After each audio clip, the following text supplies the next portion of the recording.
জাইঙ্গা নিয়ে টানাটানি শুরু করছে। খল মনে হয় নেশা টেশা করে আসছিল হয়তো বা। ভিডিওতে দেখবেন আমাকে টাচ করা হয়েছে। এই হোটেলে আমি রুম নিছি 64 তলায়। আমার বাইকের চাবি রেখে দিয়েছে।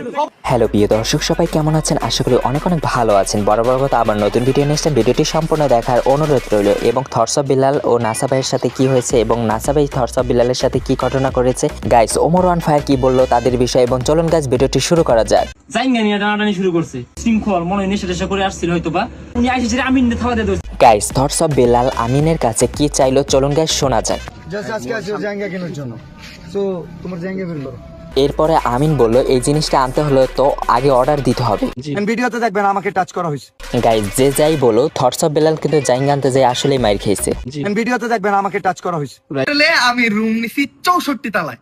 গাইস থটস অফ বিলাল কিন্তু ওমর ওয়ান ফায়ারকে 63 জেলা থেকে বয়কট করে দিয়েছিল। গাজীপুর ছাড়া বাকি 63 জেলায় Umar boycott. Guys Omar one fire 63 তালা নিয়ে কি বলে, চলুন গাইস শোনা যাক। বুঝতেছে 63 তলা পর্যন্ত আমার জন্য যেহেতু বয়কট, এই জন্য আমি 64 তলায় রুমটা নিছি। গাইস নাসা ভাইকে থটস অফ বিলাল কি বলেছে, চলুন গাইস শোনা যাক। নাসা ফকিন্নির পুত, ছোট লোকের বাচ্চা, এই সেই। গাইস নাসা ভাই থটস অফ বিলালের গোপন তথ্য ফাঁস করে দিল, চলুন গাইস শোনা যাক কি বলে। এর আগেও তো আমি মোবাইল চুরি করছি, এটা আমি শুনছি, কিন্তু আমি বলিনি, যাচ্ছি বলে দিলাম।